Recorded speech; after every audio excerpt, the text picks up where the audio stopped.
I'm just wondering today if maybe Greg Popovich, the San Antonio Spurs coach, is sitting someplace at a coffee shop mocking a waitress because she dared to ask him if he wanted cream and sugar, thinking to himself, my God, we would have had another NBA title. We would have mopped up Memphis. We would have mopped up Houston. We would have taken care of business against these injury-riddled Cavaliers. Instead, I'm watching the Golden State Warriors play them in the finals and blow another game last night.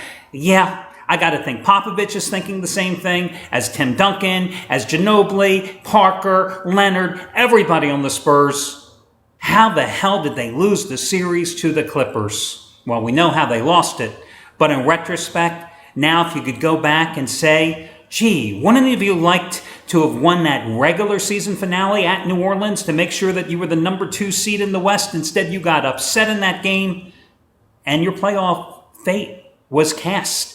And you saw what happened when they lost in the final seconds to the Clippers. No ifs, ands, or buts. The Spurs would have destroyed all those teams I mentioned. I think the Spurs could have taken care of business against Golden State as well. I mean, the Warriors last night, what an egg they laid. Now, since I happen to have Cleveland last night, I'm a very happy guy, okay? But still, did they play well last night? No, they did not. And here's the scary thing, guys. When you look at game number 2 and you look at the box score, it's so revealing when you see the Cavaliers managed to win that game despite going just 28 of 40 at the free throw line. They missed 12 free throw shots in the game. They only shot 32.1% or so from the field in the game.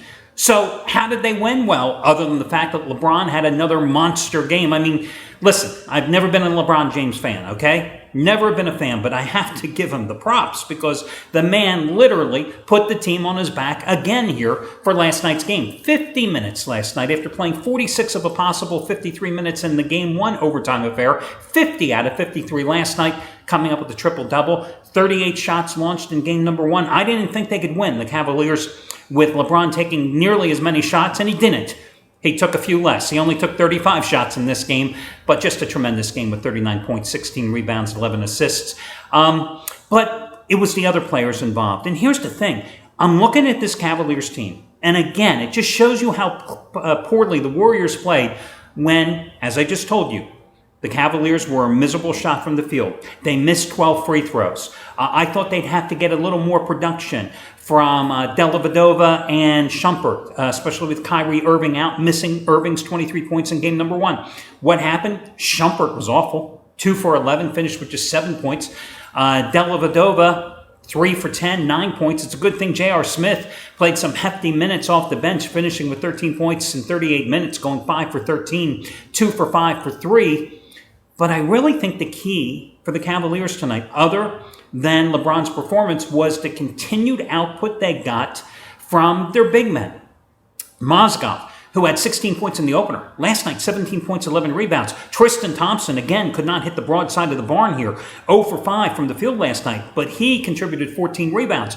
And you look at the box score and you see that the Cavaliers go into Golden State shorthanded, Kevin Love sitting on the bench, Kyrie Irving sitting on the bench, and they out-rebounded the Warriors 55-45. That's why they got so many shots at the free throw line. That's why they were able to escape with the win. Of course, listen, the Warriors also didn't help their cause last night. Now, Klay Thompson, after going 5 for 14 in game number 1, shooting-wise, yesterday, just, tremendous game, 14 for 28 in the contest.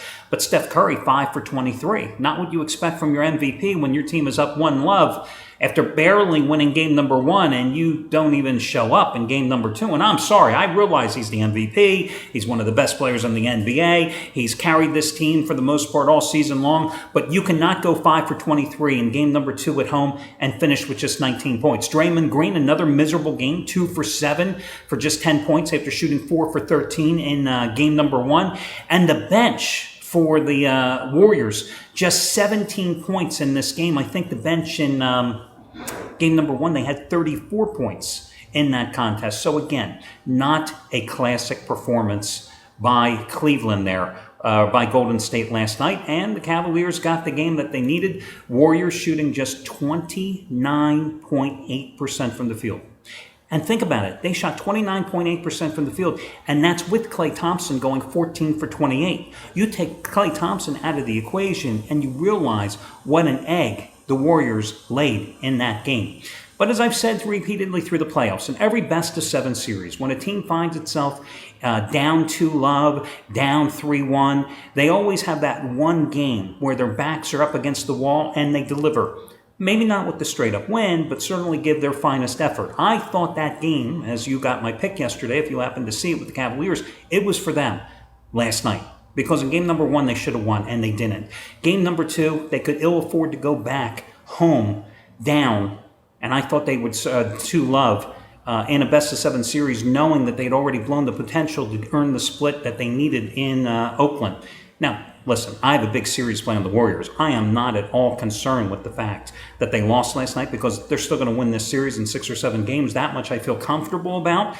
But I also feel very good about the fact that I hit the first 2 games in the series. Also, congratulations going out to Steve Buden's #1 NBA crew out of New York because I just want to give you the exact records here. They went 5-0 last year in the NBA Finals, and you got all those plays for half price. And they are a perfect 2-0 so far in this year's finals. Had the Warriors in game number 1, had the Cavaliers in game number 2. You got both of those winners for half price, and they are now 64-42 the past 5 seasons. Also, props going out to Brad Wilton, another 50-dime playoff winner, number 17 out of 24 as he cashed in with the under. You got it for $14, a savings of $85 off the regular price, just like you got the game 1 winner on the over. So congratulations for Brad Wilton. Listen, you can check out all your promos, all your discounts, etc. over on the home page here as I'm doing this video shortly after the game ended to get it over with and get it up live for you. I can tell you one special promo going today, though. Buy one handicapper's 7-day package and get a second handicapper's 7-day package of equal or less value for the same 7 days absolutely free. So buy one handicapper's 7-day package, buy another handicapper's 7-day package of equal or lesser value, and you get the second one, the equal or lesser value handicapper 7 days for free. And the choice of the handicappers are yours to make. All you've got to do is after you make your selection, email customer service, let them know who was the second handicapper you want free. They will add the service to the account. I haven't done this promotion in well over a year, but I thought it was time.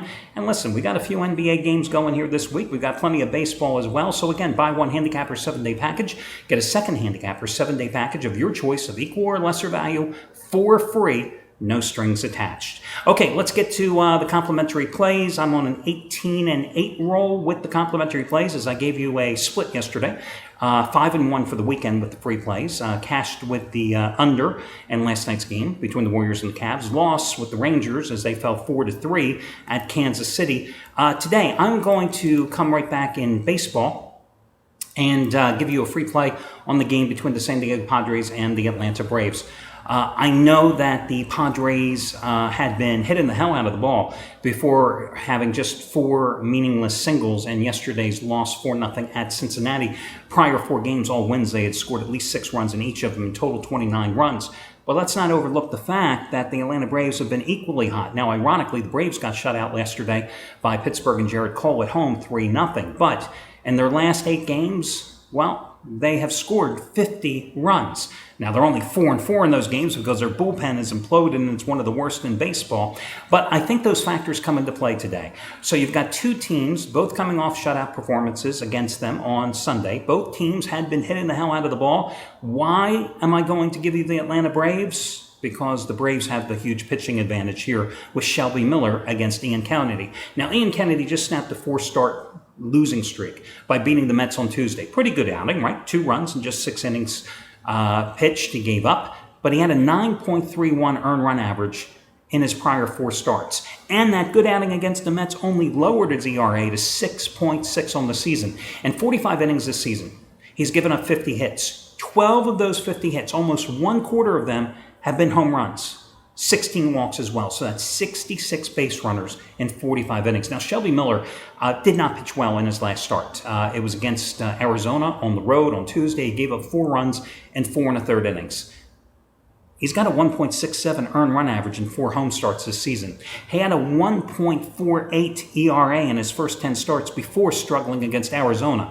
He had a 0.95 ERA in 5 May outings. I think I can give them a mulligan for that one bad start. And I'm going to go with the Braves in this one.